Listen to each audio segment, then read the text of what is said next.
Hola, muy buenas tardes a todas y todos en nuestra audiencia. Yo soy Agustín Ávila. Estamos aquí continuando nuestra serie de nuestro ciclo de seminarios de sesgos narrativos sobre las tecnologías de la justicia, el ADN y pues muchos otros temas que hemos ya empezado a tratar desde el día de ayer.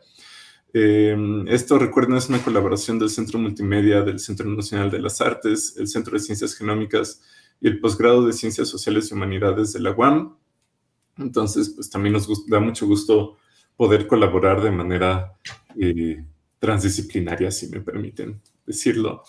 La plática de hoy es construcción de modelos, sesgos, ruido y desigualdad social. El Centro Multimedia preparó un video muy bueno al respecto. Si no han tenido la oportunidad de verlo, revísenlo en nuestras redes.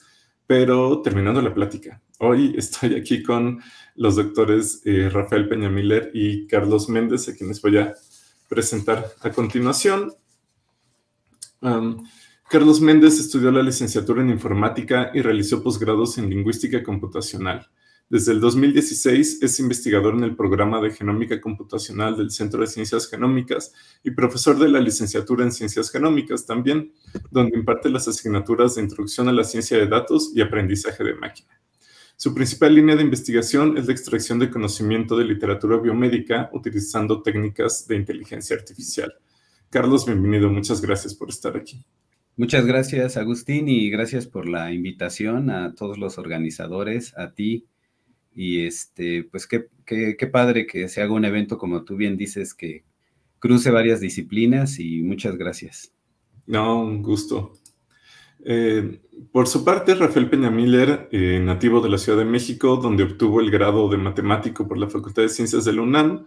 Posteriormente realizó sus estudios doctorales en el Departamento de Matemáticas del Imperial College of London, financiado por una beca CONACYT. Después, no contento con eso, realizó estancias postdoctorales en la Universidad de Exeter y la Universidad de Oxford, donde participó en diversos proyectos en la interfaz entre modelación matemática y microbiología experimental. Actualmente es investigador del Laboratorio de Biología de Sistemas del Centro de Ciencias Genómicas, y su investigación se enfoca en estudiar los mecanismos genéticos y metabólicos que permiten a las comunidades bacterianas implementar estrategias colectivas para sobrevivir y prosperar en entornos hostiles e impredecibles. Bienvenido, Rafael. Muchas gracias también a ti. Muchas gracias a ti, Agustín. Hola, Carlos. Pues bueno, queremos justamente hablar de modelos, de los modelos en la ciencia, para qué los utilizamos, qué son. Entonces, pues bueno, la primera pregunta es obligada. ¿Qué es un modelo dentro del contexto de las ciencias y las matemáticas? Pues un modelo es una abstracción. Es una abstracción que utiliza el lenguaje matemático para describir el comportamiento del sistema, ¿no? Y esencialmente podemos modelar cualquier cosa, desde cualquier proceso físico, biológico o social. Y hay muchos ejemplos que abarcan una gran diversidad de posibles aplicaciones, desde optimizar procesos industriales o describir el comportamiento humano, también describir el tráfico en una ciudad o el comportamiento de la atmósfera y tratar de predecir el clima. Y también, en fin, por supuesto, estudiar la expresión de los genes y la evolución microbiana, que es particularmente lo que hacemos en mi laboratorio del Centro de Ciencias Genómicas. Muchas gracias, Rafael. Continuando con eso, tal vez de manera más específica, los modelos que utilizas tú, que has hecho a lo largo de tu carrera, son más de índole matemática. ¿Cómo se construye un modelo matemático? Pues lo primero que tenemos que hacer es identificar un problema, ¿no? Entonces tenemos que saber qué es lo que queremos resolver y para qué queremos un modelo matemático. Una vez que sepamos para qué queremos, o cuál es el fenómeno que queremos estudiar, tenemos que identificar cuáles son las variables relevantes que queremos tratar de estudiar, ya sea cómo cambia en el tiempo, o cómo cambia ante distintas perturbaciones. Y tenemos también que establecer las suposiciones del modelo, es decir, qué es lo que sabemos y cómo podemos, a partir de lo que sabemos, hacer una construcción matemática que nos permite predecir o describir qué es lo que va a ocurrir en un contexto diferente. Y una vez que hayamos identificado cuáles son esas variables y cuáles son las interacciones entre ellas, podemos escribir matemáticamente este proceso, ¿no? Y hay muchas distintas estrategias de técnicas de modelación matemática que nos permiten escribir en ecuaciones estas interacciones entre los distintos procesos. Y una vez que tengamos las ecuaciones escritas, pues lo que ahora trataremos de hacer es tratar de analizar cuáles son las propiedades que tiene dicho modelo, ¿no?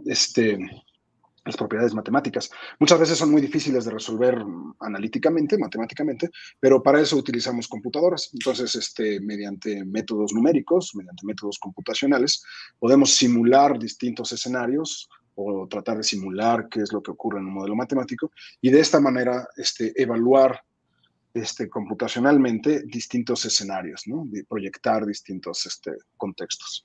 Y finalmente, una vez que tengamos estos resultados numéricos, pues lo que tenemos que hacer es interpretarlos en el contexto del problema original.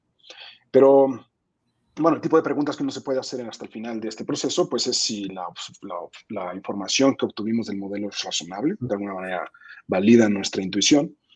También sí, y ese es un punto crítico que hablaremos un poco más adelante, es si todas las suposiciones que establecimos en el modelo son apropiadas y son necesarias, son indispensables para describir el comportamiento que estamos observando. Y finalmente, cómo se comparan estos resultados matemáticos con las observaciones empíricas, con los datos experimentales o los datos observados, los datos que tengamos para tratar de hacerlo. Y normalmente, o al menos en mi experiencia, nunca coinciden, ¿no? Siempre uno hace una construcción, hace el modelo, haces el análisis, lo resuelves computacionalmente y una vez que sale, hay algo que no funciona, ¿no? Entonces, puede ser que la realidad esté mal, pero normalmente tiende a ser que hay algo en el modelo que no necesariamente se cumple, ¿no? Y entonces es un ciclo de retroalimentación donde ahora tenemos que reevaluar nuestras suposiciones, integrar nueva información, tratar de describir los procesos de mejor manera y eventualmente esto va refinando este proceso iterativo, este ciclo infinito, va refinando cada vez más nuestro modelo y va aumentando su capacidad descriptiva y predictiva.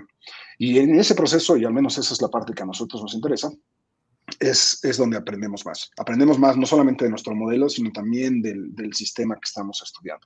Entonces, esta tensión que ocurre entre la realidad y el modelo matemático y las contradicciones que de pronto hay entre las dos, es un material muy rico para evaluar precisamente cuáles son los limitantes de nuestro modelo y cuáles son las posibles inferencias que uno pueda hacer sobre el proceso que estamos estudiando. Muchas gracias, Rafael. Ya mencionaste varias cosas a las que quiero regresar en unos momentos cuando discutamos un poco más, pero bueno, me parece muy padre esto que mencionas, que pues la parte rica, disfrutable, entretenida, de mayor aprendizaje es pues justo el comparar, ¿no? El ver cómo se diferencia con la realidad, con lo que está allá afuera, con lo que estás midiendo, con el fenómeno que te interesa y cómo lo puedes pues acercar cada vez más y en ese proceso aprender un montón de cosas. Entonces, dejo una notita aquí. Y, Carlos, tú te has dedicado más a otra manera de hacer modelos, ¿no? Otro tipo de estrategias que son más basadas en inteligencia artificial. Ya mencionábamos en tu semblanza del aprendizaje de máquina y otras herramientas que, si bien tienen pues cierta base matemática, son distintos a los que construye Rafael, no terminan siendo ecuaciones como tal. ¿Cómo se construye un modelo bajo estas herramientas de la inteligencia artificial? Sí, Agustín, pues sí, hay que comenzar diciendo que pues finalmente los modelos que se crean en la inteligencia artificial que trabajamos, pues también son modelos matemáticos, ¿no? Entonces, tal vez no como los que Rafa trabaja, pero pues sí se pueden englobar dentro de modelos matemáticos, con sus, como bien dices, pues sus características especiales. En el caso de inteligencia artificial, pues tampoco hay una sola manera de hacer modelos, pero pues hoy en día estamos en una gran tendencia de una inteligencia artificial pues basada en modelos creados a partir de datos. Y pues ciertamente es el tipo, digamos, de creación de modelos que ahora vivimos. Y pues tienen este principio de decir, bueno, tenemos un problema que resolver, es muy complejo, hay muchas variables involucradas, las variables se relacionan de manera que no sabemos.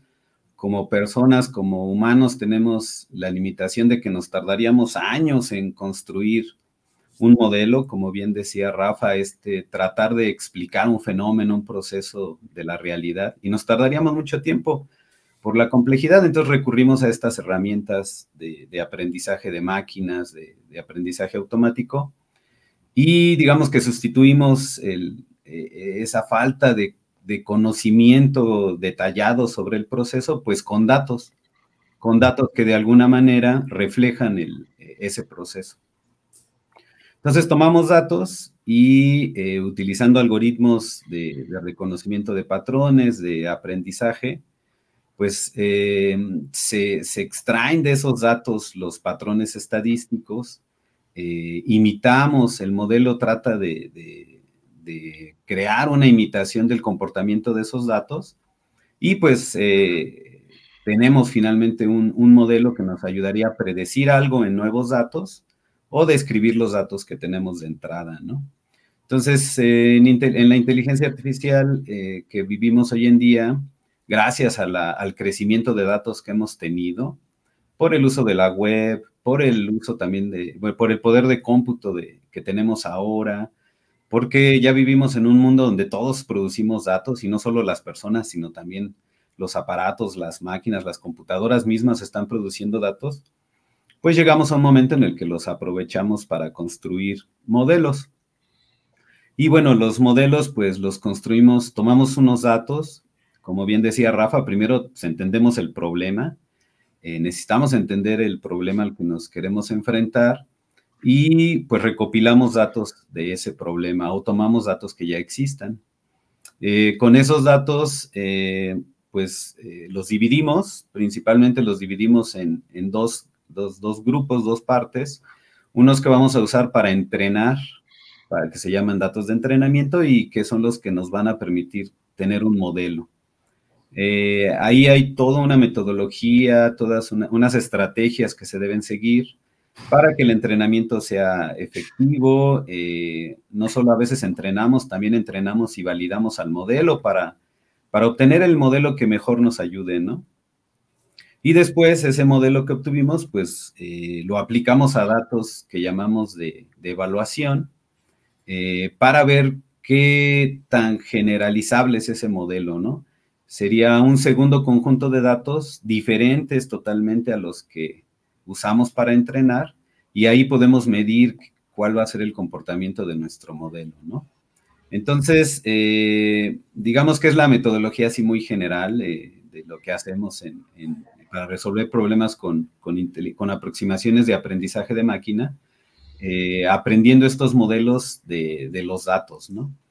Y pues hay matices, hay diferentes formas. Teníamos un aprendizaje de máquina que ahora es el tradicional o clásico, donde no solo necesitábamos los datos, sino también necesitábamos decidir qué características o variables de esos datos íbamos a usar para crear los modelos. Pero pues desde hace tiempo tenemos ahora redes neuronales en aprendizaje profundo, el deep learning, donde el paradigma pues ha cambiado y ahora la misma red neuronal, el mismo algoritmo que aprende el modelo, va, digamos que filtrando, creando nuevas características de esos datos, de manera que ha cambiado también un poco la manera de crear esos modelos, ¿no? De hecho, hoy en día ya tenemos redes neuronales que aprenden de muchos datos, muchísimos datos, pero que ya no están dirigidas a una tarea específica. También en el aprendizaje de máquina más tradicional, Teníamos que seleccionar los datos y hacer un aprendizaje de un modelo, pues muy dirigido a la tarea que queríamos resolver.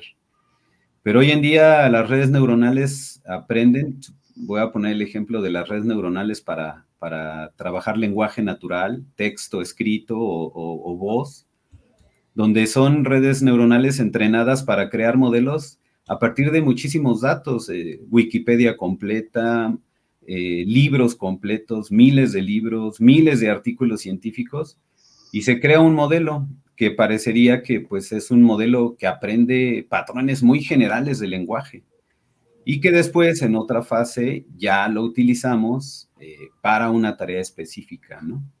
Entonces, bueno, trato de decir que hay una variedad de maneras de construir los modelos, pero pues básicamente es eso, ¿no? El entrenar a partir de datos que obviamente creemos que nos van a ayudar a resolver una tarea o a explicar algún problema, proceso o fenómeno, y de ese aprendizaje con algoritmos que se han desarrollado desde hace mucho tiempo, pues se construye esos modelos de aprendizaje de inteligencia artificial, ¿no? Claro, muchas gracias, Carlos. También ya tocaste varios puntos interesantes a los que volveremos en un momento. Rafael, bueno, pues justamente mencionabas, ¿no? Se construyen ecuaciones, ¿no? Y se eligen variables y se modelan. Y pues al momento las narrativas de estas ecuaciones pues pueden cambiar mucho, ¿no? Al momento de poner todo en letras y ponerle operaciones y poner un igual en algún lado, pues ya no suena a que es completamente objetivo, ¿no? A que es matemático, a que, pues eso, si es una igualdad, pues no puede tener muchos errores en su desarrollo. Sin embargo, pues también mencionabas, ¿no? Hay muchas herramientas y hay que elegir qué tipo de matemática vas a usar, qué variables vas a tomar en cuenta, qué tipo de ecuaciones vas a construir y bueno, y comparas con lo que te gustaría que saliera o con lo que has estado midiendo y lo ajustas un poco, ¿no? Entonces, creo que ahí es un gran espacio, lamentablemente, para la introducción de sesgos y de ruido a estos sistemas. ¿Tú cómo lo ves? ¿Son realmente objetivos 100% certeros o qué tanto influye él o la investigadora o el grupo de investigadores que está detrás? No, pues le diste el clavo porque en primera impresión uno pensaría que los modelos tienden a ser objetivos, ¿no? Finalmente lo que estás haciendo son expresiones matemáticas abstractas, pero que son rigurosas, ¿no? Y que son demostrablemente ciertas. Como dices, una igualdad es una igualdad. Y pero efectivamente no, las matemáticas, por más que fueran objetivas, el proceso de escribir las ecuaciones no lo es, ¿no? Y entonces un matemático muy famoso del siglo XX, Alan Turing, decía que los modelos matemáticos eran simplificación, bueno, lo dijo de un modelo suyo, dijo, les voy a presentar una simplificación y una reducción de un proceso y por consiguiente una falsificación. Sí, es evidentemente una falsificación de la realidad el hacer una abstracción matemática, ¿no? Similar a lo que haríamos con un mapa, ¿no? Finalmente, si hacemos un mapa del lugar y es del tamaño del mapa, del lugar que estamos haciendo, no es útil, ¿no? Entonces, lo que tenemos que hacer es identificar cuáles son los elementos clave, cuáles son los elementos que queremos incorporar en nuestro mapa, deshacernos de todo lo demás y tratar de hacer una simplificación y una reducción del problema. Pero sí, efectivamente, esto también es es susceptible a ser falsificado, ya sea consciente o inconscientemente por los modeladores, ¿no? Entonces, sí, ese proceso de decidir cuáles son los elementos más importantes y descartar aquellos que son los más superfluos, así como la elección de nuestro modelo y finalmente hasta este proceso de refinamiento que les comentaba acerca del momento que lo comparas con los datos, pues hay una necesidad, un sesgo intrínseco que tenemos por tratar de que las cosas funcionen bien, ¿verdad? Entonces, hay sesgos por todos lados y los hablaremos a lo largo de esta conversación. Pero sí, efectivamente, los modelos en sí mismos, bueno, matemáticamente son objetivos, pero el proceso de modelarlos no. ¿Recuerdas ahorita algún ejemplo preciso de este tipo de errores o de sesgos o de ruido? Pues es que ocurren desde muchas fuentes, ¿no? Por ejemplo, se me ocurre ahorita la genética de poblaciones, que es una herramienta matemática muy bien desarrollada desde hace más de 100 años, pues se construyó esencialmente tratando de validar la intuición y los sesgos de los científicos de la época, europeos, tratando de esencialmente llegar al resultado que ellos esperaban, que era que los blancos tenían superioridad sobre las demás razas, ¿no? Y ha sido un ejemplo que nos ha permitido reevaluar qué fue lo que tenían mal. O sea, finalmente estaban ellos tan, su ciencia bueno, ahora sabemos que la ciencia no se sostenía, ¿no? Pero en ese entonces era ciencia legítima, era ciencia aceptada por sus pares entonces, regresando un poco a qué fue lo que hicieron mal, pues nos dimos cuenta o nos hemos dado cuenta de que había muchos sesgos, desde el proceso de adquisición de los datos y cómo medían las cosas, hasta la construcción de sus modelos y la obtención de los resultados. Y ellos efectivamente demostraron que los blancos eran superiores como raza que todos los demás, ¿no? Entonces, pues sí hay potencialmente muchos problemas, y algunos de ellos muy graves, ¿no? Claro, sí, creo que es importante esto que mencionas, ¿no? Fue una ciencia validada por los pares, con sus ecuaciones, con sus gráficas, datos, artículos y todo, y nadie saltó, ¿no? O sea, pues es que era consistentemente, matemáticamente era correcta, ¿no? Finalmente uno puede revisar las ecuaciones y lo que sale es correcto, pero la interpretación de esos o la construcción del modelo no necesariamente se sostiene ante la evidencia que ahora entendemos, ¿no? Ellos entendieron la evidencia a través de sus propios sesgos y fueron incapaces de quitarse todos sus sesgos raciales como dentro de su actividad científica, ¿no? Y eso es bien, bien peligroso. O sea, yo lo pienso mucho porque, pues estamos todos somos muy susceptibles a eso, ¿no? Finalmente no creo que ellos hayan sido malas personas, ni necesariamente malos científicos, sino nada más, de alguna manera, todos los sesgos de su época estaban muy dentro de su cabeza, ellos no se dieron cuenta y llegó a contaminar a su ciencia, ¿no? Claro, sí, ya acabas de añadir otro elemento muy importante, que es la interpretación, a lo cual llegaremos en algunos minutos. Carlos, pues un poco lo mismo, ¿no? Nos mencionas que esta manera de construir modelos para machine learning, para redes neuronales, para inteligencia artificial, pues se suelen entrenar, ¿no? Se les da un campo de juego, digamos, una serie de datos, de información, y pues del otro lado sale ya un modelo, una interpretación de cómo se comporta este set de datos.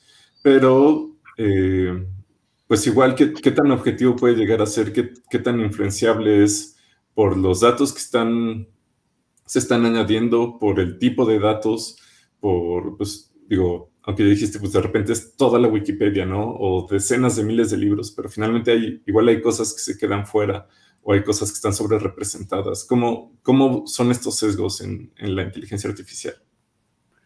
Sí, pues sí, como tú bien mencionas, el modelo que obtenemos a partir del entrenamiento, pues depende de los datos de entrada, ¿no? Y sí, la verdad es que hay sesgos en los datos, o puede haber sesgos. También es necesario decir que a veces hay sesgos digamos que por una mala recolección de datos, pues a lo mejor una despreocupación de esos datos de entrada, ¿no? Que ya sería un sesgo humano quizás, ¿no? El sesgo de la persona que está desarrollando el modelo y que no puso a la mejor atención en esos sesgos de los datos. Los sesgos el sesgo principal que llegamos a tener es, como bien dices, la sobrerepresentación de algunos ejemplos, de alguna categoría, ¿no? Entonces puede deberse a la falta de atención en eso, pero a veces también son sesgos naturales o inevitables, ¿no? Que vienen de la misma realidad y que son pues muy difíciles de afrontar, pero que de todas maneras hay estrategias, ¿no? Por ejemplo, supongamos que queremos hacer un modelo para detectar movimientos fraudulentos en tarjetas de débito o crédito, ¿no? Pues siempre vamos a tener que la gran mayoría son transacciones no fraudulentas. Y un 3% de todas las transacciones que existen, pues van a ser fraudulentas. Entonces, pues así es la realidad, porque si el 50% fueran fraudulentas y el 50% no, pues en qué realidad viviríamos, ¿no? Pero pues la realidad es esa, ¿no? Son muy pocos, afortunadamente, los datos bueno, el porcentaje de datos de movimientos fraudulentos contra los que no lo son. Claro que si hablamos de movimientos de tarjetas de crédito, pues el 3% también es muchísimo, ¿no? Pero bueno, ya ese es en otra escala. Pero bueno, hablando, por ejemplo, como decíamos, de usar la Wikipedia, pues sí, también. O sea, existen Wikipedias para ciertas lenguas y todavía no existen para ciertas otras. Hace no mucho hubo noticias de una empresa de redes sociales que trataba de lidiar contra lenguaje insultante, lenguaje agresivo en las redes sociales, pero que pues no tenía datos de lenguas, pues de donde no hay muchas cosas escritas, para tener un modelo que bloqueara o que avisara que se estaba usando lenguaje, pues que estaba pues inadecuado, ¿no? Para las redes sociales. Entonces, sí, también es una realidad. Hay lenguas de bajos recursos digitales, se les llamaba, o se les llama todavía, y pues también implican cierto sesgo, ¿no? También el sesgo viene porque los esfuerzos humanos, pues no son a veces, pues suficientes y no por ganas, ¿no? Ahora con la cuestión de COVID, tuvimos la oportunidad de trabajar con algunos colegas médicos que estaban interesados en tener artículos que sirvieran a la comunidad médica, a expertos de salud, que venían del inglés y ponerlos a disposición en español en la red. Y con un esfuerzo pues loable, porque lo hicieron sin ningún pago ni nada, se pusieron a clasificar los artículos científicos manualmente, ¿no? En áreas de la medicina, si eran guías de práctica médica, etc. Y pues era una persona, 2, 3 amigos, y pues los rebasaba la cantidad de literatura que estaba surgiendo de COVID, porque pues era una situación mundial importante. Entonces, bueno, los ayudamos a hacer un modelo que los ayudara a clasificar, pues ya no algunas centenas que lograban clasificar a mano, sino pues ya miles, ¿no? Pero pues sufrimos de un sesgo en ese sentido, o nos enfrentamos a un sesgo, porque manualmente pues hacían lo posible por clasificar artículos en varias especialidades médicas, pero algunas especialidades estaban muy poco representadas, otras estaban sobre representadas, y pues, o sea, ¿qué hacíamos, no? O sea, pues todos queríamos ayudar, ellos a mano y nosotros con algunos modelos. Pero pues entonces viene otra cosa que igual podemos después platicar, que es que sí hay estrategias para enfrentar los sesgos, ¿no? O sea, el sesgo sí existe, como ya dije, a veces es porque los esfuerzos humanos no alcanzan, a veces es porque la realidad así es, o a veces es cosa del analista de datos que no los ve, pero al fin y al cabo también hay estrategias para eso, ¿no? También muchos hablan de un sesgo, ese es el sesgo en los datos, y vuelvo a repetir, generalmente, como bien decías, es por sobrerepresentación de alguna categoría, de algo. Y también otros hablan de un sesgo en la predicción de las cosas, ¿no? Los casos, pues algunos de los más comunes es, hoy en día se usan muchos modelos de predicción hechos con aprendizaje de máquinas para sugerir candidatos a puestos. Empresas pasan los CVs, los currículums o el perfil de los candidatos, y el modelo pues dice estos son los más, pues o sea, propone cuáles serían los mejores para cierto puesto. Y pues ya se ha visto que a veces caen en sesgo, ¿no? Pero le atribuyen el sesgo como al modelo, ¿no? Es que el modelo está sesgado hacia cierto tipo de personas, hacia cierto tipo de grupos sociales. Pero bueno, a lo mejor el sesgo viene desde los datos y faltaron aplicar quizás metodologías para minimizar el sesgo, etcétera, ¿no? Entonces, ese es uno, un tipo de sesgo. Otro tipo de sesgo es, por ejemplo, cuando nos mandan anuncios de publicidad, ya se han denunciado en el sentido de que se ha puesto en la red, que pues están sesgados los modelos, ¿no? Así luego suele decirse, pero a lo mejor lo mismo, el sesgo viene de los datos, ¿no? Y que se está sesgado porque a veces a cierto grupo social pues se le ofrecen ciertas ofertas de trabajo, ciertos tipos de productos, y pues parece que hay cierto, pues sí, separación en las recomendaciones que se hacen, ¿no? Pero bueno, finalmente terminaría diciendo que también a veces los sesgos pues son también, podríamos decir, benéficos o hasta provocados, ¿no? Por ejemplo, muchos quizás en la audiencia pues les gustan las recomendaciones de sus plataformas de streaming, y ahí es un sesgo, o sea, los están sesgándose hacia sus gustos, ¿no? O en estos sistemas de recomendación. O muchos tal vez están muy contentos con los resultados de sus buscadores de Internet, porque ya están sesgados hacia sus tipos de búsquedas, ¿no? Entonces, bueno, el sesgo, pues es algo que ahí está, pero a veces también se usa para beneficiar a los que usan los modelos, ¿no? Bueno, eso podría comentar. Claro, muchas gracias, Carlos. Sí, esta parte de la separación por grupos sociales se me hace muy interesante y también vamos a regresar a ella en un momento.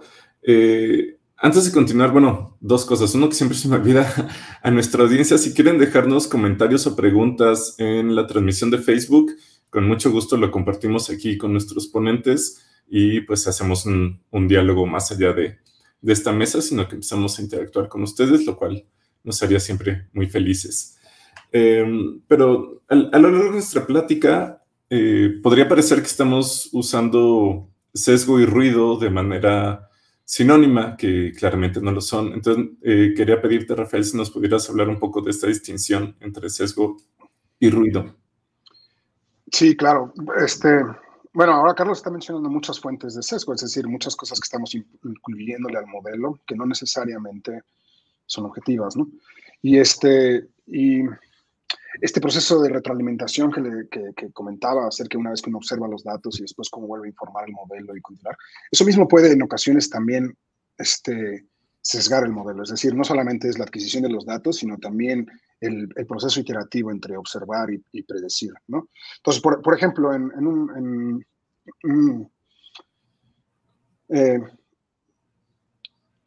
un libro, Weapons of Mass Destruction, que discute el efecto de los sesgos y del ruido en el sistema judicial, pues plantea en el sistema judicial americano que un proceso que es susceptible a sufrir de esto es el proceso de dictar sentencia, ¿no? Porque para dictar sentencia, uno de los factores que debe tomar en cuenta el juez, principalmente, es la probabilidad de reincidencia.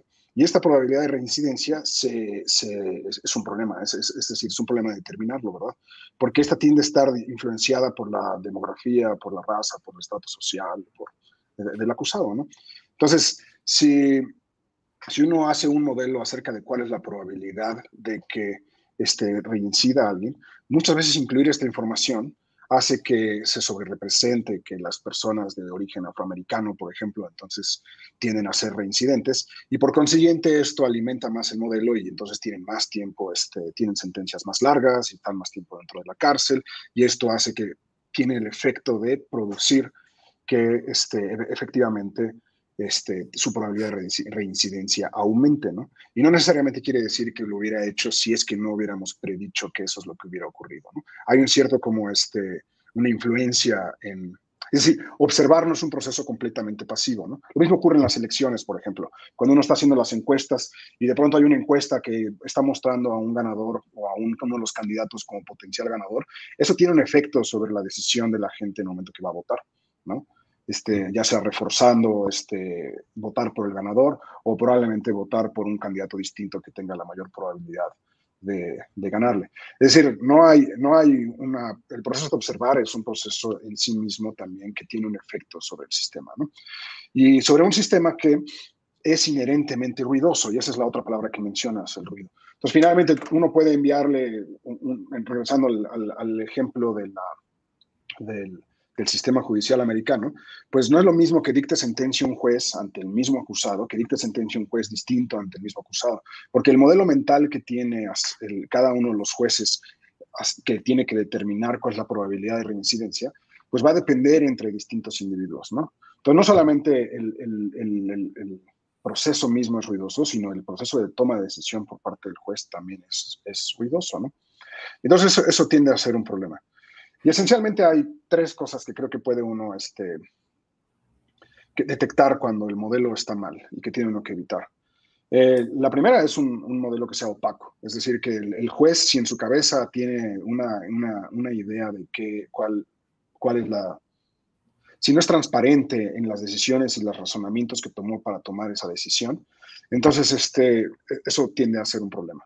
La segunda es que sea estadísticamente débil, ¿no? Que sea sujeto a ruido, como dices, que es lo que observó esta autora. Entonces, por más que repita uno muchas veces este proceso, es decir, el proceso de dictar sentencia, se da uno cuenta que el ruido es un factor muy importante. Es decir, el mismo crimen puede de pronto tener sentencias larguísimas o sentencias muy cortas, ¿no?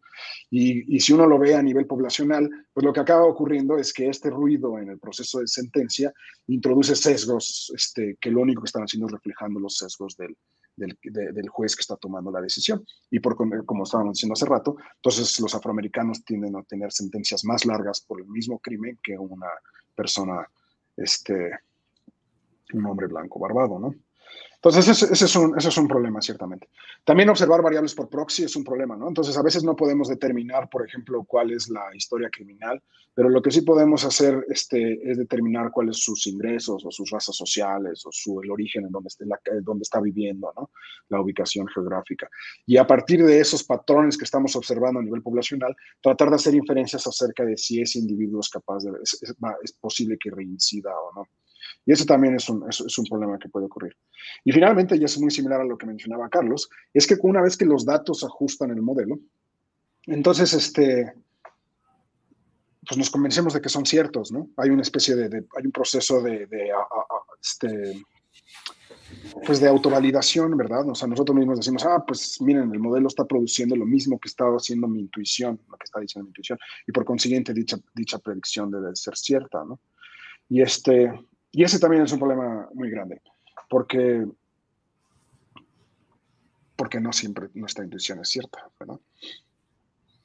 Claro, sí, bueno, todo lo que mencionas es muy importante, pero pues sí, justo también darnos cuenta de esto, ¿no? Que aún teniendo un modelo de ecuaciones o de inteligencia artificial o de lo que sea completamente objetivo, que pues hasta ahora es prácticamente imposible lograr, aún teniéndolo así, no nos podemos escapar del ruido, ¿no? O sea, el ruido iba a estar, va a hacer que se comporte tal vez como no quisiéramos nuestro modelo y por eso es bueno tener algún cierto tipo de supervisión sobre los mismos. Sí, es cierto, y la supervisión es algo pero ese también es una potencial claro. Fuente de sesgo, ¿verdad? Sí, es que es un ciclo muy complicado de hacer. También tiene que ver, me imagino, con la resolución sobre la cual queremos decir algo, ¿no? Entonces, por ejemplo, si tomáramos una visión así descartiana del universo y supiéramos toda la posición y la energía de todos los átomos del universo, ¿seríamos capaces de determinar qué es lo que va a ocurrir en el futuro? ¿No? En principio, el modelo asumiría que sí, ¿no? Es decir, si el modelo le incluyéramos toda la información que tenemos del mundo y tratáramos de hacer una predicción a futuro acerca de qué es lo que va a ocurrir, ¿somos capaces de hacerlo o no somos capaces de hacerlo, ¿no? Y en general la respuesta es no, por varias razones. Una, porque no podemos conocer toda la información y entonces ahí mismo tenemos que hacer un proceso de simplificación que normalmente es complicado.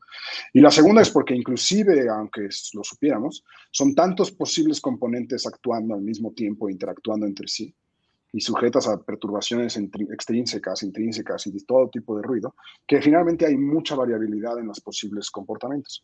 Pero esa variabilidad la estamos observando en individuos nada más, ¿no? No necesariamente a nivel poblacional.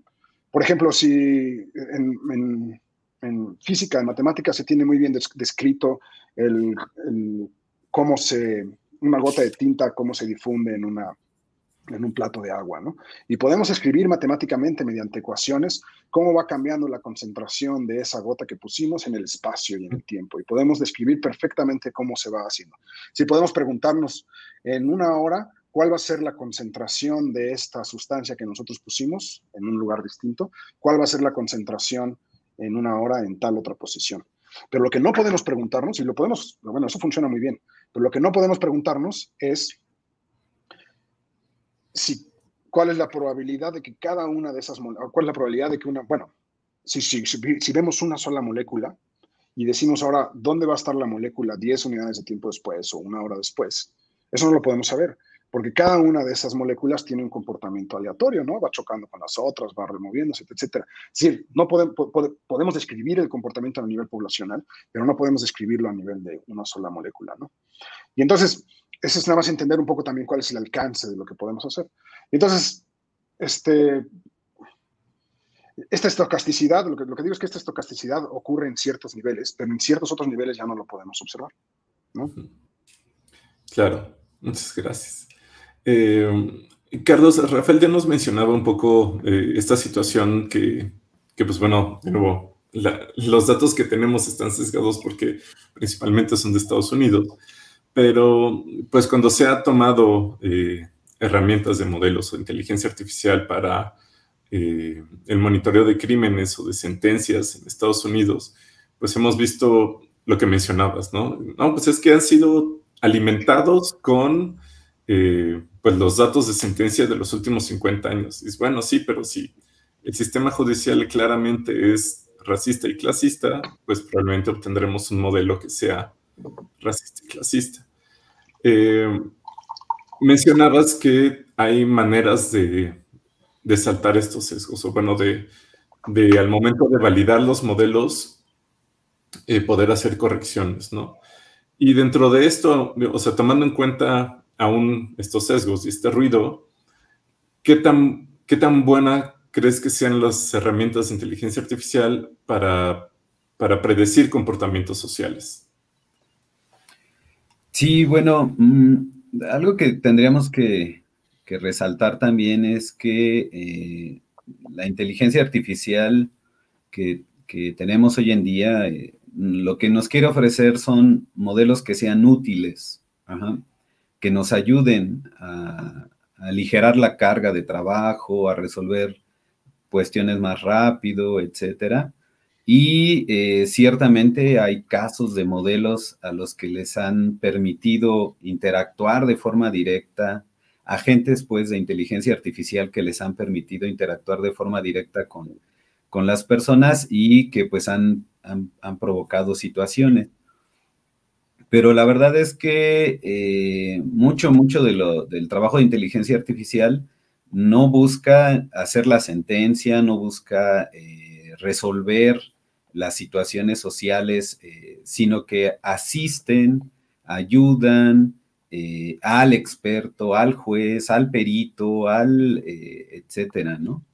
Entonces, creo que esa es la idea con la que deberíamos de ver cómo los modelos nos ayudan, ¿no? O sea, no es, yo no sé si el modelo sea racista, o sea, o si podemos decir que el modelo lo sea, ¿no? O sea, es un modelo que está imitando el comportamiento de los datos que le dieron, ¿no? Y ya hemos platicado, pues los datos pueden venir sesgados y entonces va a aprender a predecir con cierto sesgo. Pero al final debe ser un experto el que haga la decisión final, ¿no? Por ejemplo, un ejemplo muy claro son los sistemas de asistencia a médicos, donde proponen que tal vez el paciente tenga una enfermedad, ¿no? Pero nunca van o sea, no van a permitir que el sistema de inteligencia artificial, el agente, pues haga el diagnóstico, ¿no? El diagnóstico lo tiene que hacer el médico, usando una herramienta de inteligencia artificial, ¿no? Un perito, un juez, pues también es el que al final va a decidir, ¿no? La persona. Que pues vendrán sesgos ya humanos, como resaltaban también que puede haber, pues sí, pero los sistemas de inteligencia artificial principalmente hacen eso. Claro que hay otros que sí, pues tienen que tomar las decisiones al momento, como la conducción autónoma, o sea, un auto autónomo, pues no va a proponer girar a la derecha y que un humano lo valide, ¿no? Pues ya toma la decisión, ¿no? Pero no es una acción, o sea, bueno, sí hay riesgo de un choque, pero bueno, o sea, también se tiene que saber en qué casos el sistema va a tomar la decisión o no la va a tomar, ¿no? Algo muy importante que escuché que Rafa también comentaba es esto de ver las predicciones que está haciendo nuestro modelo, ¿no? Pareciera mentira, pero a veces en la comunidad nos entusiasmamos porque el modelo que tenemos mejoró el rendimiento, la medida de evaluación del modelo que estaba antes. Nos emocionamos y decimos, pues mi modelo es mejor.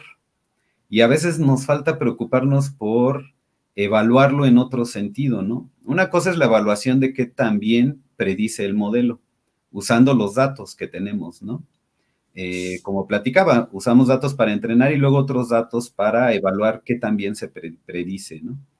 Y a lo mejor ahí predice muy bien, pero nos faltan otras medidas como la satisfacción del usuario que va a usar ese modelo, la utilidad, una medida de utilidad de ese modelo, ¿no? Entonces, a veces en la comunidad hacemos modelos, mejoramos al modelo anterior y hasta ahí nos quedamos. Y no, tenemos que ver cómo está prediciendo, si no hay un sesgo en la predicción, si está siendo útil o no, si va a servir para que el experto resuelva las situaciones, ¿no? Y obviamente en la comunidad de inteligencia artificial ya se está trabajando en esas medidas diferentes a las medidas clásicas para evaluar un modelo, ¿no?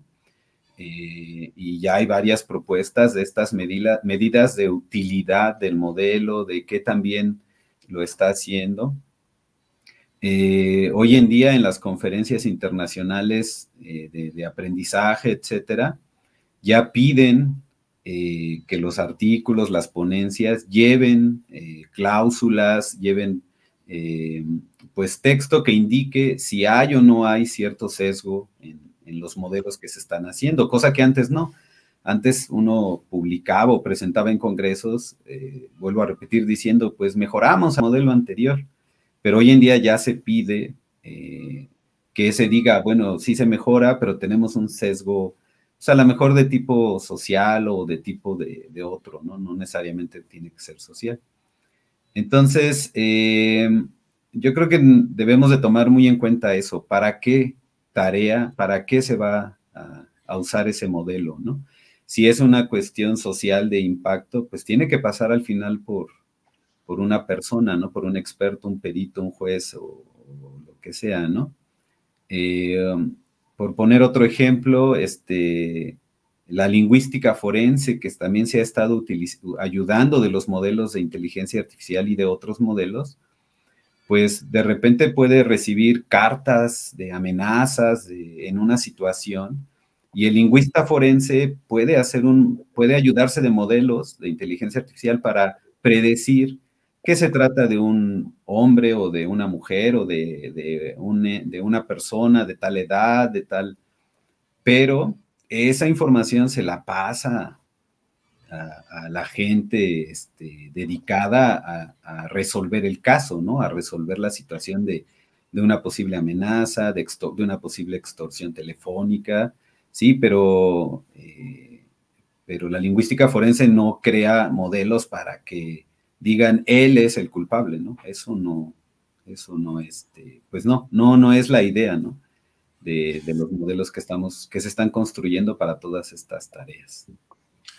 Claro, coincido con los puntos que dices y por fortuna ya tenemos un par de comentarios de la audiencia que ahorita voy a empezar a leer, pero antes de tocarlos tal vez un poco como introducción, se me hace muy interesante esto que comentas de como las otras medidas, ¿no? Como de regresar un poco pues a los clientes, a la audiencia, a quien esté siendo afectado por estos modelos. Porque pensándolo un poco, decías ahorita de los médicos o de las sentencias o del ejemplo que decías con los artículos de COVID, ¿no? O sea, muy fácilmente podríamos hacer bueno, no tan fácilmente, pues, nomás porque lo digo, pero se podría armar un modelo de inteligencia artificial, pues de nuevo, ¿no? Con la información de las sentencias de los últimos 50 años o los diagnósticos de los últimos 100 años o los que sea. Y nunca haber hablado directamente con un médico o con una juez o con un grupo de estas personas, ¿no? O que cuando ya se esté utilizando el modelo, pues probablemente las personas que lo estén utilizando como guía van a empezar a notar justo ciertas cosas, ¿no? Como, pues, se va muy fácil hacia este tipo de cáncer y no detecta otro. O, pues bueno, lo que mencionaba Rafael, ¿no? Da sentencias mucho más largas a personas afrodescendientes que a personas blancas. O hay este sesgo por cierto estrato poblacional.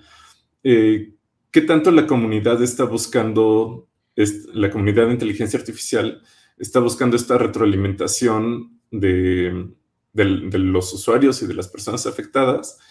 Y también, ¿qué tanto crees que estas personas, por ejemplo, los médicos o los jueces que llegaran a utilizar estos modelos, se verían beneficiados? O sea, ¿es suficiente con que lean esta advertencia de que hay sesgos? ¿O crees que se podrían beneficiar de entender más a fondo cómo funciona la construcción del modelo?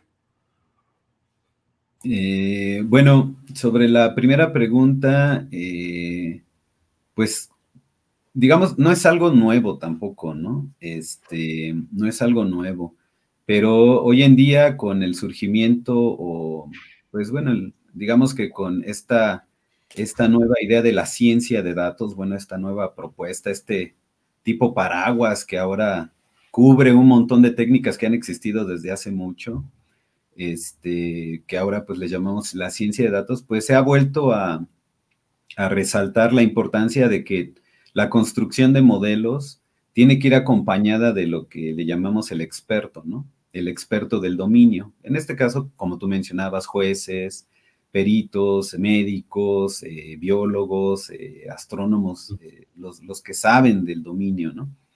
Pero la verdad es que estas ideas desde la minería de datos, el descubrimiento de conocimiento, desde la misma estadística y su creación de modelos, pues siempre han resaltado que deben estar acompañados casi en todo el proceso de los llamados expertos, ¿no?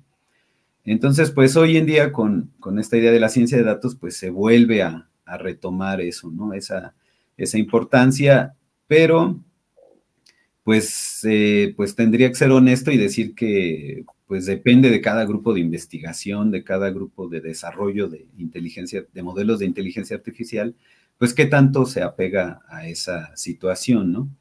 La verdad es que sí, a veces en la comunidad, como decía, caemos en una competencia feroz por subir 3 décimas el score del modelo anterior, y tiene una razón de ser, ¿no? Porque a veces esas 3 décimas pueden ser 3 casos detectables de una enfermedad importante, ¿no?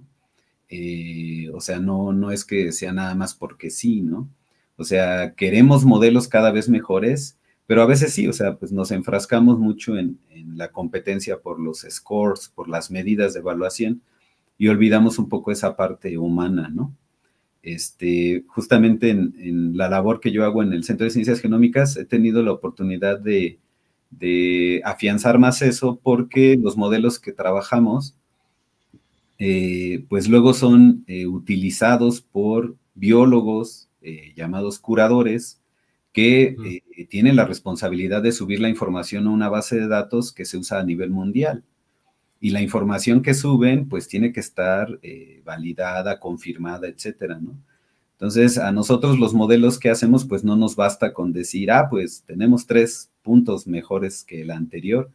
Tenemos que platicar con los curadores, con los especialistas, y ellos dicen, bueno, sí, el modelo está mejorando, nos ayuda más en esto, y ya ellos validan antes de que la información se publique, ¿no? Entonces, yo creo que crece cada vez más esta idea, sobre todo porque ha surgido otra área en la inteligencia artificial, que es la ética en la inteligencia artificial. Ya hay congresos internacionales, ya hay publicaciones que pues focalizan estas cuestiones de la ética en la inteligencia artificial. Como mencionaba hace rato, congresos ya internacionales o nacionales ya piden cláusulas que indiquen que la investigación que se presenta siguió técnicas para evitar sesgos, etcétera. Ya piden que los datos que uno utilice tengan un balance para cubrir diferentes sectores sociales o perfiles médicos o perfiles de usuario, etcétera. Entonces ya hay mucho interés, ¿no? Y esto también se une a que cada vez más se impulsa la llamada reproducibilidad de la ciencia, reproducibilidad de la investigación, ¿no? Entonces también cada vez nos exigen más a nivel de comunidad científica, pues que los datos estén abiertos, sean libres, descargables, que toda la investigación que hicimos, que el modelo que obtuvimos esté disponible y pues que que sea reproducible el experimento, ¿no? Y aunado a otro gran interés que ha surgido ya desde hace tiempo en la inteligencia artificial, y es la interpretabilidad de los modelos, la transparencia en el desarrollo de los modelos, en la metodología, y pues hay ya mucho trabajo, se está haciendo mucho trabajo para que los modelos de inteligencia artificial sean de alguna manera interpretables, dejen de ser, como se les ha llamado mucho, cajas negras y volverse cajas grises o quizás llegar hasta cajas blancas, donde como dices, también el experto del dominio pues pueda entender cómo se construye, ¿no? En mi experiencia personal, sí ha sido bueno explicar al experto del dominio, al que no es de inteligencia artificial, cómo se construyen los modelos. Y eso ha ayudado, ¿no? En algunas ocasiones a que se involucren un poco más y a que nos ayuden porque ellos tienen el conocimiento, ¿no? Ellos tienen el conocimiento. Teníamos un modelo que tenía cierto sesgo, nos dimos cuenta, por supuesto, lo platicamos con ellos y nos decían, es que mira, ¿por qué no estas temperaturas de crecimiento celular, pues no pueden ser más allá de este rango, menos de este rango, tú solo estás tomando en cuenta pero por nuestro conocimiento podemos incluir datos, fíjate, o sea, empezar a disminuir el sesgo, incluir datos, pero que nosotros sabemos que sí tienen sentido, ¿no? Entonces, involucrar al experto es, creo que una de las cosas claves para minimizar estos impactos de los sesgos. Claro. María León nos pregunta un poco alrededor de estos temas, ¿no? ¿Quién sería el experto que tendría que decidir sobre esos temas? Pues supongo sobre qué modelos se usan, cómo evitar el sesgo, qué modelo usar sobre cuál. Tal vez un poco extendiendo la pregunta de María, ¿se está pensando en algún tipo de legislación aquí o en otros lados sobre estos modelos? Bueno, sí, en realidad sí, ya también hay iniciativas para legislar. Conozco pues que hay iniciativas europeas y al menos en Estados Unidos también. En otros países no lo tengo muy claro, pero sí hay ya iniciativas también para crear legislaciones que tomen en cuenta estos posibles sesgos, ¿no? De la inteligencia artificial. La inteligencia artificial ya está siendo tomada muy en cuenta en muchos gobiernos como un eje importante a nivel económico, político, social. Y pues afortunadamente, al menos en algunas otras regiones del mundo, sí se están preocupando por incluirlo en las legislaciones, ¿no? Hasta dónde pues es el impacto de estos modelos o de estos agentes de inteligencia artificial para la toma de decisiones, ¿no? A nivel gubernamental, etcétera, ¿no? No conozco tanto al respecto como para ampliar más, pero sí, de que sí hay legislaciones, pues sí las hay, ¿no? Un caso que tiene un poco que ver, quizás, que a mí me llamó mucho la atención en su tiempo, fue este derecho a ser olvidado que ganaron en Europa, ¿no? el hecho de que empresas estaban usando mis datos para hacer modelos de inteligencia artificial. Y surgió una iniciativa que dijo, no, quiero que usen mis datos. Ese quizás es otro problema, ¿no? Que no tiene tanto que ver con esto, pero ahora lo recuerdo y a mí me llamó mucho la atención porque era un derecho a ser olvidado, ¿no? Es decir, que borraran tus registros y no los usaran para hacer modelos. Hoy en día tenemos buscadores de internet que pues capturan todas tus búsquedas, todos tus movimientos y lo hacen pues para darte un mejor servicio que hasta cierto punto también es un sesgo hacia tus intereses. Pero también tenemos buscadores de internet que no capturan tu información personal, solo algunos patrones de comportamiento, etcétera, ¿no? Entonces, y ese derecho a ser olvidado se convirtió en una cuestión, en una legislación que se aplicó en Europa a las empresas que trabajan con datos de usuarios, ¿no? En Internet.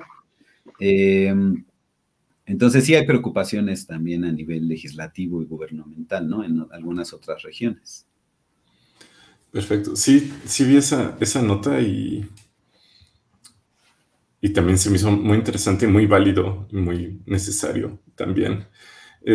Antes de ir a la siguiente pregunta de Claudia Alarcón, recuerdo algo que justo Claudia mencionó en las pláticas de ayer, y que ya mencionaste un poco tú, Rafael, pues, y bueno, y Carlos también a su manera, pues esto, ¿no? Todos de repente estos modelos que tienen miles de individuos o de datos o de números o de bacterias y que de repente dices, bueno, pues si está mal el 2%, pues no suena tan mal, ¿no? Y tal vez para ti en el laboratorio no es tan grave perder el 2% de las bacterias, pero ¿qué pasa cuando estos modelos justamente pues ya tienen efectos sociales? ¿Qué tanto importan los números contra el individuo? No, claramente importan, ¿verdad? Creo que la pregunta que nos tiene que, y es un poco hacia donde iba Carlos, es pues ¿para qué queremos el modelo, no? O sea, depende cuál es el objetivo del modelo. Y Carlos mencionó la palabra utilidad, útiles, ¿no? Y me recordé una cita de un estadístico inglés, George Box, que decía que todos los modelos están mal, pero algunos son útiles, ¿no? Y es cierto, es decir, todos los modelos son abstracciones, son simplificaciones y por consiguiente falsificaciones, ¿no? Pero partiendo de este hecho, ahora, ¿cómo podemos obtener algo? Bueno, ¿cómo podemos aprender de ellos o cómo podemos darles un sentido utilitario, ¿no? Y entonces, al menos hay pues 3 distintas áreas donde creo que todos los modelos pueden influir. El primero es que sean capaces de describir lo que sea que estamos observando, ¿no? Entonces, tienen una capacidad pues descriptiva. De la misma manera que lo haríamos verbalmente, o lo podemos dibujar, o podemos escribir unas ecuaciones que tengan el comportamiento que estamos observando en la realidad. Pero nosotros no queremos hacer un modelo que describa la realidad. Lo que queremos hacer es un modelo que sea aplicable en contextos distintos, ¿no? Pues, por ejemplo, no sé, Newton estaba, dicen, sentado abajo de su árbol y le cayó la manzana y escribió unas ecuaciones que dieron pie a la mecánica clásica, que describían el movimiento de los cuerpos en el espacio y en el tiempo, y al momento de describirlos era capaz de ver bajo ciertas suposiciones, ¿no? Que era puntual, que no tenía masa, que no importaba si era roja o verde, etcétera, pero podía describir el movimiento de la manzana cayendo sobre su cabeza. Pero la fortaleza de su modelo no es solamente que era capaz de describir eso, sino que era capaz, esas mismas ecuaciones, de describir el comportamiento de los astros, ¿no? Inclusive afuera de la Tierra, ¿no? Y la razón que le interesaba era precisamente describir el movimiento retrógrado de Marte. Y había muchos modelos en esa época que podían describir el movimiento retrógrado de Marte. Pero era mejor. Era mejor porque tenía menos suposiciones y porque tenía una mayor capacidad, no solamente descriptiva, pero eso todos los demás modelos describían el movimiento retrógrado de Marte, sino tenía una capacidad predictiva de decir, bueno, tiene una capacidad, sí, predictiva, de poder salirse de ese contexto, aplicar ese mismo modelo en otras condiciones de distinta gravedad y ver qué es lo que ocurría cuando tiras una manzana en la Luna. Pero más allá de eso, al menos en la mecánica clásica o en este ejemplo, el objetivo Newton no era ese, pero eventualmente pudimos llegar a la Luna con ese mismo modelo, ¿no? O sea, eres capaz no solamente de describir y de predecir comportamientos, sino también de controlar el comportamiento. Es decir, si en el modelo controlamos ciertas cosas o cambiamos ciertas variables, y algo ocurre en el modelo, y posteriormente lo aplicamos en la realidad y se comporta de la misma manera, entonces esa sería la aspiración máxima de un modelo, ¿no? Que sea capaz de cualquier manipulación que podamos hacer en el mundo abstracto sea también equivalente cuando hacemos esta misma manipulación en el mundo real, ¿no? Y eso está bien cuando uno quiere llegar a la Luna, pues es muy bien y lo puede uno hacer en ese contexto. Pero si uno estuviera proponiéndose, ya regresando al ámbito social, describir el comportamiento de cada uno de los individuos, quizás pudiéramos hacer un modelo que lo pudiera hacer. Un modelo que sea capaz de predecir qué es lo que va a hacer cada uno de los individuos, eso se empieza a antojar cada vez más complicado. Y aún más complicado todavía, o quizás inviable, es ser capaz de hacer un modelo que no solamente pueda predecir lo que va a ocurrir, sino que también podamos intervenir, ¿no? Que podamos controlar distintos comportamientos.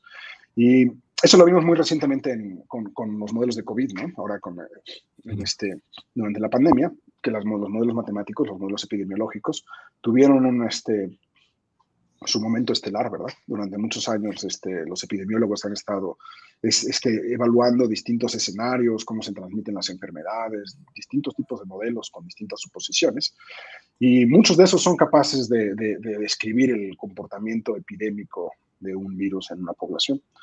Pero ese no es el objetivo, ¿verdad? Lo que queríamos era proyectarlo hacia futuro, ¿no? Y decir, bueno, dadas estas condiciones y los que estamos observando en este momento, ¿cuál va a ser el estado de la epidemia dentro de un mes? O si se va a autocontener o hasta dónde va a llegar. Y eso es más difícil, ¿verdad? Muchas veces, muchos de estos modelos no lo lograron. Y eso no quiere decir que estuvieran mal, ¿no? Más sencillamente estaban siendo utilizados para algo que se salía de sus capacidades predictivas, ¿no? Estaban extrapolando conocimiento, observaciones en cortos periodos de tiempo hacia el futuro. Y hay muchas cosas que no estaban contemplando los modelos. Y más allá de eso, en realidad, para lo que queríamos los modelos, era para evaluar distintas intervenciones, ¿no? Es decir, si el uso de cubrebocas, o la distancia, o las vacunas, o decidir a qué poblaciones vacunar primero, y tratar de evaluar en todas estas distintas intervenciones, y tratar de evaluar cuál sería el efecto epidemiológico y que eso nos ayudara a tomar decisiones, ¿no? Entonces, de alguna manera sí pueden ser útiles y puede uno obtener cierta información acerca de esto, pero de ahí a decir va a haber 60,000 muertos en una epidemia, pues es mucho más difícil y en realidad ese tipo de predicciones están destinadas a fracasar. Pero eso no es culpa del modelo, eso es culpa de la sobreexplotación del modelo, ¿no? Claro, sí, fue un gran experimento sobre modelaje todo, bueno, y sigue siendo toda la pandemia. Recuerdo, fue en Dinamarca o en Suecia que sí optaron por el modelo de la inmunidad de rebaño y que luego se dieron cuenta que pues, justamente un montón de gente iba a tener que morir o pasarla muy mal para que sucediera eso, y pues el secretario de Salud que tomó la decisión renunció y pues bueno, se vio muy mal ante su propio país y la comunidad internacional, pero por suerte creo que cambiaron de modelo más o menos rápido. Eventualmente, sí, Suecia va. Pero esa era, por ejemplo, en ese entonces esa discusión acerca de si apostar a la unidad de rebaño o apostar a cerrar la economía y mandar a todo el mundo a sus casas. Bueno, uno puede escribir modelos y evaluar el efecto de las dos. Y el argumento, sin defenderlo, pero el argumento del secretario de Salud sueco, pues es que las dos generaban muertes, ¿verdad? Entonces, si protegían a la población vulnerable, entonces probablemente el virus circulaba libremente, etc. Entonces, era un razonamiento que no era nuevo, que se había evaluado y que lo único que estaban haciendo era evaluar en dos distintos modelos o en distintos modelos, evaluar cuál era la viabilidad de cada una de esas cosas. Evidentemente, ahora sabemos que fue una mala estrategia apostar a la inmunidad de rebaño, porque la biología del virus era muy distinta a la que era muy distinta a las suposiciones que hicieron en ese modelo no necesariamente se sostenían. Y la otra cosa que hemos visto es que ninguno de los modelos epidemiológicos que han visto considera múltiples olas, ¿verdad? O sea, es siempre la modelación de una ola, ¿no?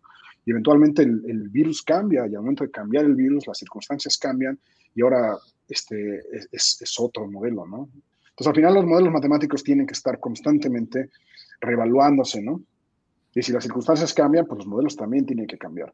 Y tiene uno que conocer pues, cuáles son las limitantes de lo que uno es capaz de decir con el modelo que uno tiene, ¿no? Claro, pues sí. Tenemos dos preguntas, me parece, para Carlos. La primera es de Claudia. Dice, he visto un argumento común que plantea que si bien es cierto que la inteligencia artificial presenta riesgos, son menos sesgados que la mente humana, principalmente porque se les atribuye mayor capacidad de aprendizaje, como si el aprendizaje no presentara también un riesgo de sesgo. Sí, pues sí, y bueno, en realidad no, como ya platicábamos, ¿no? O sea, los algoritmos van a trabajar sin el sesgo, ¿no? Ellos van a aprender el comportamiento de los datos sin un sesgo, excepto un sesgo, pues, de cómo fue definido el algoritmo, ¿no? Que va a tomar más o menos en cuenta, etcétera. Pero, pues, finalmente, los datos puede ser que se produjeran por humanos y finalmente, pues, ya de ahí venga cierto sesgo, ¿no? Sí he oído, o sea, sí he visto esta cuestión, sí he conocido opiniones sobre que dicen que pues los modelos son más objetivos, los de inteligencia artificial, ¿no? De hecho, pues hay artículos publicados que comparan cuál es la exactitud o la precisión de predecir algo entre modelos de inteligencia artificial y personas, ¿no? Y algunos artículos, algunos trabajos, pues dicen que son mejores los de inteligencia artificial, ¿no? Como que trabajan mejor, ¿no? Resuelven mejor la tarea, ¿no? Yo creo que, bueno, esa ya sería mi opinión, ¿no? O sea, no se trata de que cuáles son mejores, ¿no? Porque definitivamente son dos estrategias distintas, son dos inteligencias distintas, ¿no? O sea, los modelos de inteligencia artificial no imitan o no hacen un modelo como lo hace un humano en su mente, ¿no? Si es que hacemos eso, modelos, ¿no? En nuestras mentes. Imitan el comportamiento que están en los datos que les damos, ¿no? Lo que sí nos rebasan, pues, es en que pueden procesar millones de datos en horas, ¿no? Y nosotros nos tardaríamos mucho, ¿no? Y con mucho esfuerzo lo podríamos lograr, pero después de mucho tiempo. Ahí es donde la inteligencia artificial basada en datos, pues, nos rebasa, ¿no? Pero no es que, pues, sea mejor, ¿no? O sea, o se equivoque más o se equivoque menos. O sea, se va a equivocar, pues, de acuerdo al sesgo que vengan en los datos, a la metodología que uses para minimizar ese sesgo, al atacar el ruido o no atacarlo, a que decidas bien tu metodología de entrenamiento, validación, etcétera.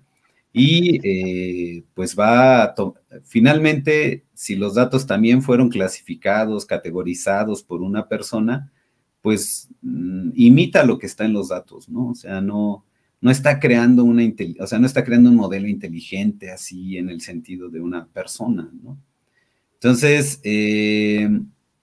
es un tema un poco, pues más bien como no debemos, creo yo, polarizarnos, ¿no? Decir que la inteligencia artificial no va a fallar o que el humano no va a fallar, porque la verdad es que también como humanos, pues tenemos esa situación de que pues nos podemos equivocar, ¿no? Podemos fallar en nuestras predicciones, etcétera, ¿no? Entonces, pues hay que dejarle, yo creo que a la inteligencia artificial, a los modelos, que hagan para lo que son buenos, ¿no? Que es procesar en tiempo relativamente corto muchísima información y muchísimos datos y darnos un modelo que nos ayude a explicar, a resolver, a minimizar el esfuerzo, etcétera, ¿no? Pero pues siendo conscientes de que pueden tener malas o buenas predicciones, pero pues que también las personas pues las tenemos, ¿no? Yo no lo veo como que sea una competencia, ¿no? No, o sea, los humanos somos buenos y malos para ciertas cosas y los modelos de inteligencia artificial, pues, también, ¿no? Son buenos y malos para algunas cosas. Entonces, yo no veo que sea, puedo decir que sea uno mejor, ¿no? Que el otro, ¿no? Pero pues sí, alguna vez reflexionando sobre la inteligencia artificial, pues decía, en este sueño un poco de ciencia ficción, literario y todo, de llegar a una época donde las máquinas tengan pensamientos, procesos cognitivos, conciencia y todo esto, pues decía yo, bueno, pues es que si de veras una máquina quisiera tener una inteligencia parecida al humano, pues tendría que equivocarse, ¿no? Porque pues es lo que el humano hacemos también, ¿no? O sea, nos equivocamos, a veces arriesgamos por algo y entonces, pues, pues ese es todo un debate ahí, ¿no? No Sí. en una respuesta polarizada, más bien cada quien que haga lo mejor que sabe hacer. Sí, pero tampoco es que seamos tan listos, por más bien entrenados que estemos nosotros mismos. Otra pregunta de María Elena, que me parece también muy buena. ¿Parte de la ética en inteligencia artificial sería negarse a hacer un modelo? ¿Consideran que todos los modelos que han desarrollado tendrían que haberse hecho o hay problemas que no deberían solucionarse con esta tecnología? Pues se me hace interesante las dos preguntas. Bueno, la decisión de hacer un modelo, pues viene motivada, podría yo decir, por un lado, por la ciencia. O sea, en ciencia, en investigación, hacemos modelos porque queremos, como ya decía Rafa, pues explicar, entender más algo, tratar de describir un fenómeno que no podemos manipular porque es una realidad que nos rebasa. Y entonces creamos esos modelos pues para tratar de explicar cosas, de explicarnos o de aportar a la comunidad científica el conocimiento del universo, ¿no? Entonces ahí viene esa motivación y es una motivación de un investigador. Pero bueno, también es cierto, al menos en inteligencia artificial, que hay otras motivaciones que son pues el desarrollo de tecnología para la industria, ¿no? Para tener productos que se puedan vender, ¿no? Y ahí pues viene otra motivación que pues ya es la motivación de la industria, ¿no? Que puede ayudarnos también a aportar conocimiento sobre el mundo, pero pues tiene ese otro objetivo, ¿no? Entonces, pues me llama la atención, ¿no? Negarse a hacer un modelo, pues lo que yo he visto es que quien trata de hacer el modelo es el que tiene ese objetivo, o de crear una herramienta para ayudar a algo o vender o algo o capitalizarlo, o el científico que trata de crear un modelo. Entonces, negarse a hacer un modelo, pues se me hace un poco extraño en el sentido de que pues en la ciencia pues no nos obligan a hacer los modelos, ¿no? Bueno, o sea, no he visto como que sea obligatorio, ¿no? En la industria pues no sé exactamente si alguien lo quieran obligar, a lo mejor sí, pero pensando en esto, pues alguien puede negarse a hacer un modelo, a lo mejor que haga estas cuestiones de criminalidad, de predicción, porque no está de acuerdo en que un modelo, pues participe en eso, ¿no? Pues entonces en ese sentido tal vez sí, ¿no? A lo mejor hay una empresa consultora que hace modelos de inteligencia y le proponen un proyecto de hacer un modelo para este tipo de cuestiones y dice, no, pues mi ética pues me impide aceptar el proyecto y no lo hago, ¿no? Quizás ese es el caso en el que yo vería que sí, y es válido, ¿no? Negarse a hacer un modelo. A lo mejor en alguna universidad también quieren decirle a un investigador, pues tienes que hacer un modelo para esto, y él diga, pues me niego, ¿no? Porque el modelo puede tener alguna implicación, de afectar a algún sector de la población. Entonces sí, pues ahí sí habría una motivación para negarse a hacer un modelo, ¿no? Y sobre la otra pregunta, que si consideramos que si todos los modelos se han desarrollado tendrían que haberse hecho, o hay problemas que no deberían solucionarse con esta tecnología, también es muy interesante. Me hace pensar en que me motiva mucho a hacer modelos porque quiero aportar y ayudar, ¿no? A resolver cosas, Y entonces, ¿algún problema para el que no debería haberse hecho un modelo? Qué buena pregunta. No se me ocurre alguno. Ha habido casos desafortunados, pues, ¿no? Pero para decir que no debió haberse hecho, no lo sé. Por ejemplo, hubo un caso de un bot, un chatbot, estos sistemas de diálogo, hace tiempo, que lo hicieron para como que empezar a platicar con las personas en redes sociales y tratar de involucrarlas en una plática, ¿no?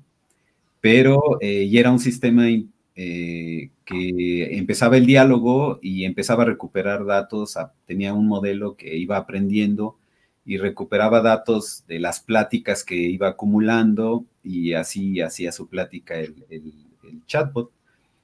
Y el resultado fue que después de un tiempo comenzó a hablar de manera muy agresiva, empezó a ofender a las personas con las que interactuaba este chatbot y lo quitaron, ¿no? O sea, de hecho hay una carta que la pueden ver en internet de esta empresa donde se disculpaba porque su chatbot literalmente empezó a usar el lenguaje más inapropiado para comunicarse con los internautas. No sé si ese caso podría decir que tal vez no debieron haber hecho ese modelo, pero a lo mejor su intención era pues motivada por algo y no midieron ese riesgo, ¿no? Es difícil un poco contestar para mí porque siempre me motiva y siempre trato de ver ese idealismo que pues hacemos modelos para ayudar, ¿no? Y un modelo que no se debía haber hecho, no tengo algún ejemplo. Sí, bueno, también recuerdo el caso del chatbot y pues bueno, como ya nos habías dicho un poco antes, pues nos regresan lo que le damos, ¿no? Y finalmente si la gente decidió interactuar de manera agresiva con este bot, pues bueno, el bot reaccionó y pues esta parte de negarse o de algo que no debería solucionarse, pues tal vez también debería ser parte o pensarse para la legislación, ¿no? Un poco como decías, pues para casos de sentencia o ciertos diagnósticos o pues bueno, no sé, distintas cuestiones sociales, pues tal vez fuera válido para algún gobierno decir, no voy a meter a la inteligencia artificial aquí o la voy a acotar un montón, ¿no? Como dices, que tenga que haber un experto o un panel de expertos que revise la decisión antes y entonces sí puede actuar, pero no dejarla solita. Tal vez ya para ir cerrando, tanto Rafael como Carlos ya nos han mencionado a lo largo de la plática algunos ejemplos, pero quisiera puntualizarlo un poco más. En su experiencia, ¿cómo podrían incorporar buenas prácticas al uso y el desarrollo de modelos en la sociedad? Pues yo retomaría un poco lo que estaba diciendo Carlos ahorita es muy interesante esta discusión si debería o no hacer el modelo o no. Lo que yo estaba pensando es que los modelos los hacemos de todas maneras, ¿no? El juez tiene en su mente un modelo acerca de la toma de decisiones. El biólogo experimental tiene una intuición en su cabeza de qué ocurre cuando hace un experimento, ¿no? Si de alguna manera, de todas maneras, estamos construyendo modelos, no necesariamente matemáticos, no necesariamente computacionales, pero siguen siendo abstracciones de lo que va a ocurrir.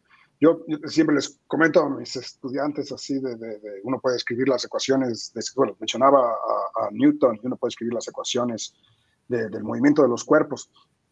Y quizás pudiéramos resolver si recuerdan este gol de Roberto Carlos, que dio la vuelta así y le pegó con la parte externa y entró. Bueno, pudiéramos, y alguna vez lo publicaron, así hacer las ecuaciones y describir el movimiento de ese cuerpo y cómo le tienes que pegar y a qué velocidad y con qué fuerza y todo. Y es sorprendentemente difícil, ¿no? O sea, lo puedes hacer, pero puedes describir las condiciones que hacen que la pelota se conforme de esa manera. Pero eso ya lo sabía Roberto Carlos, ¿verdad? O sea, no le pegó al azar. O sea, en su modelo, en su cabeza ya tenía un modelo de cómo le tenía que pegar la pelota para que ocurriera eso. Y estaba incorporando todas las variables físicas que tendrían que hacer, la fricción, la gravedad, el volumen de la pelota. Es decir, está incluyendo toda esta información, está construyendo un modelo mental en su cabeza acerca de qué ocurre y luego lo está ejecutando, ¿no? Quizás lo que hacen estos modelos matemáticos y computacionales, y respondiendo a tu pregunta, pero si lo hacen bien, en términos de buenas prácticas, si son explícitos en sus suposiciones, si no son cajas negras, como decía Carlos, si el acceso es público y es abierto y todas las suposiciones son explícitas, si sabemos qué es lo que está ocurriendo y cuáles son los datos que están siendo utilizados, y si estos datos están adquiridos de la manera incorporando distintas fuentes de información y tratando de evitar sesgos en la adquisición de estos datos. Y además somos capaces de actualizar constantemente nuestras suposiciones, es decir, si no estamos amarrados a que este es el modelo que tiene que ocurrir. Entonces, en una de esas es posible construir, o sea, los modelos podrían llegar a ser un poco más objetivos que aquellos que ocurren únicamente en la mente del experto, ¿no? Y me gustó la pregunta que hicieron del experto con mayúsculas, porque sí es el experto, ¿verdad? Y yo acotaría que muchas veces los expertos tenemos muchos sesgos y muchas expectativas acerca de qué es lo que va a ocurrir. Y en mi práctica cotidiana en la biología, en mi experiencia, le cuesta mucho trabajo a los expertos aceptar que pueden aprender algo del modelo. Si los modelos en general los utilizan, los modelos matemáticos, los utilizan únicamente para validar su intuición, ¿no? O para generalizar o para escribir de manera más rigurosa. Pero yo no creo que estén verdaderamente convencidos de que un modelo matemático les va a ayudar a aprender algo acerca de su sistema. Por supuesto, no todo el mundo, ¿verdad? O sea, sí hay hay cada vez más apertura a tratar de utilizar modelos como lo mismo que modelos experimentales o modelos computacionales o modelos matemáticos, que para tratar de aprender. Y ese es quizás el ciclo, la parte más importante y más difícil del ciclo, porque es donde los humanos tenemos que reconocer que nuestra intuición no necesariamente es la correcta. Entonces, finalmente, en términos de las buenas prácticas, yo quizás culminaría diciendo que la parte más difícil de todo es esa, aceptar que todos tenemos sesgos, ¿no? Todos los miembros del panel, toda la audiencia y todo el mundo alrededor. Y por más que hagamos un esfuerzo por tratar de no tenerlos, en el fondo tenemos un cierto bagaje cultural y una cierta formación y una trayectoria que nos ha introducido muchos sesgos en la manera en la que pensamos. Y los científicos estamos entrenados para tratar de combatir esos sesgos, pero no necesariamente somos tan exitosos. Y no creo que todo el mundo necesariamente pasa por este proceso de introspección y de reconocimiento que tenemos sesgos y que tenemos que tratar de luchar para cambiarlos, ¿no? Claro. Muchas gracias, Rafael. Carlos.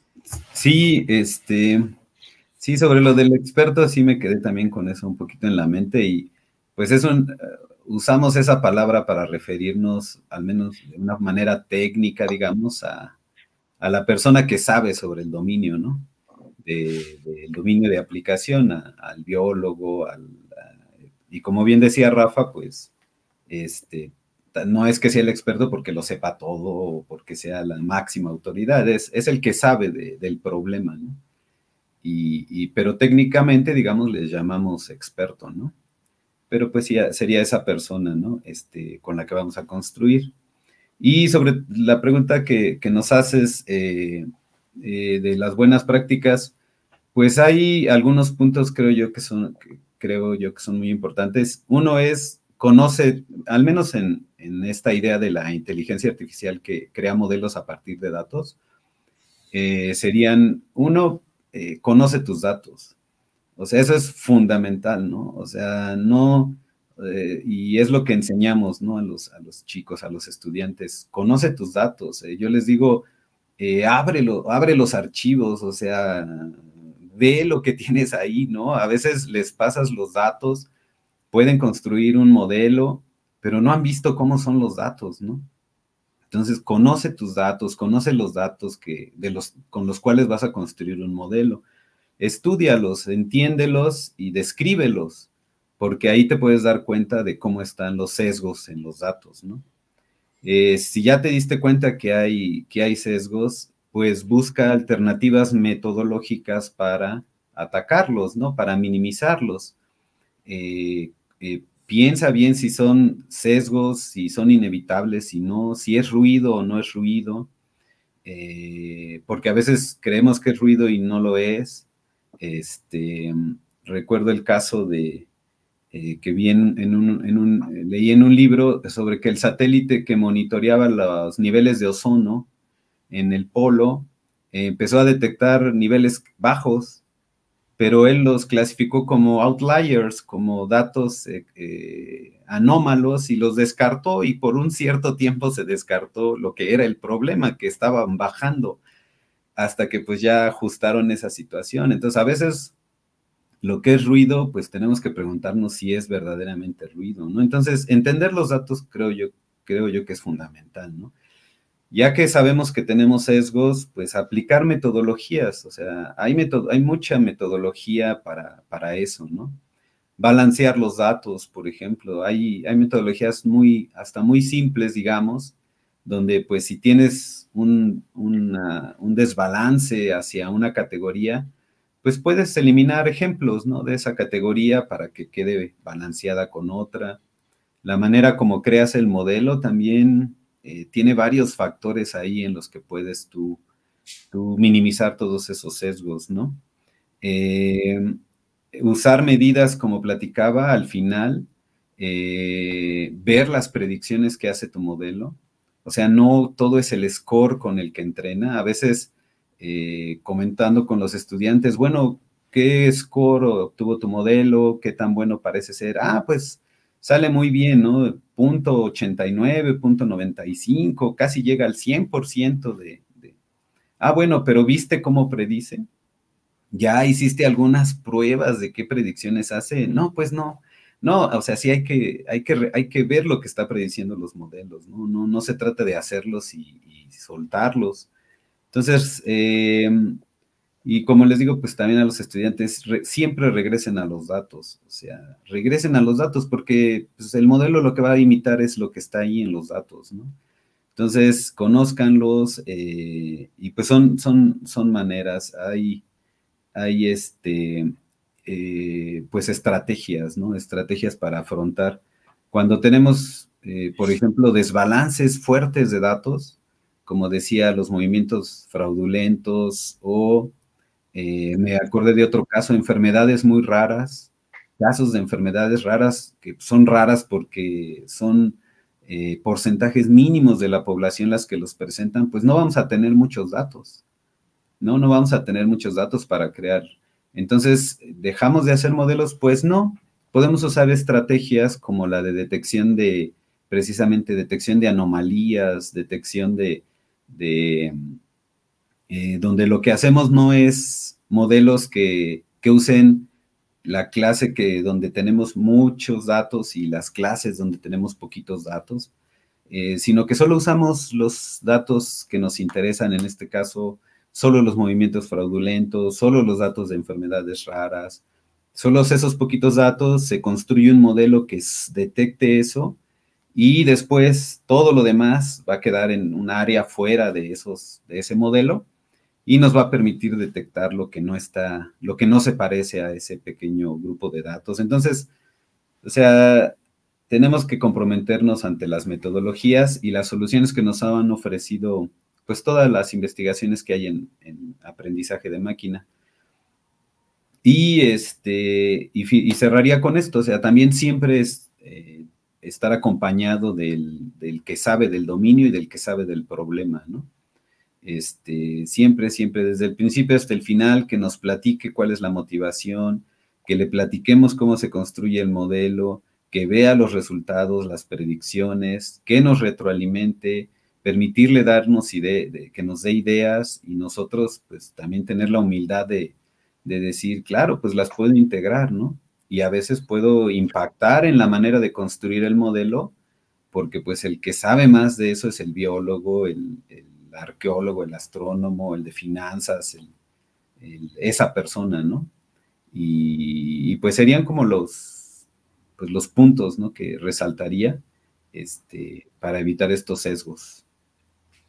Muchas gracias, Carlos. Ahorita que mencionabas estos outliers, ¿no?, estos valores extremos que fueron clasificados como ruido, me acordé de esta famosa anécdota de unas mediciones astronómicas hace ya varias décadas, que justo hicieron unas mediciones muy nuevas para la época, pero tenían una gran cantidad de ruido en ciertas secciones. Dijeron, bueno, seguramente es la caca de las palomas que está en las antenas. Entonces, pues bueno, fueron a la azotea, fueron donde estaban los aparatos de medición, los limpiaron muy bien, hicieron todo, dejaron todo brillante, y estaba ahí otra vez el ruido, ¿no? Y luego se dieron cuenta que en realidad lo que estaban midiendo era el ruido de fondo del Big Bang por primera vez en la historia, ¿no? Pero, pues eso, o sea, el Big Bang quedó clasificado como caca de paloma en la primera interpretación de los datos. Y pues bueno, para cerrar me voy con este comentario de Claudia. Pues justo, ¿no? Creo que resume muy bien estos últimos comentarios de Rafael y de Carlos. Es importante no olvidar que la ciencia y la tecnología son acciones y actividades humanas. Y pues como bien decías, Carlos, mientras más se socialice el modelo, mientras más se platique, se revisen los datos, vayas con el experto, que haya un verdadero diálogo, ¿no? Que pues también, como decía Rafael, que tanto la gente esté dispuesta a aprender del modelo como pues se pueda reprogramar el modelo para que aprenda de las opiniones de los expertos y también de quienes se ven afectados por el uso de este modelo. Creo que podemos pues hacerlo de muy buena manera. Y también, como decías, Carlos, pues no decir que uno es mejor que otro, pues depende para qué lo quieras medir, ¿no? Hay ventajas en cada uno de los tipos de modelos, de construcciones, de inteligencias y de todas estas cosas. Entonces, bueno, doctor Rafael Peñamiller, doctor Carlos Méndez, les agradezco mucho esta plática. Y para nuestra audiencia, recuerden que mañana seguimos con nuestras pláticas a partir de las 10 de la mañana. Y bonita tarde a todos. Muchas gracias. Gracias. Hasta luego. Hasta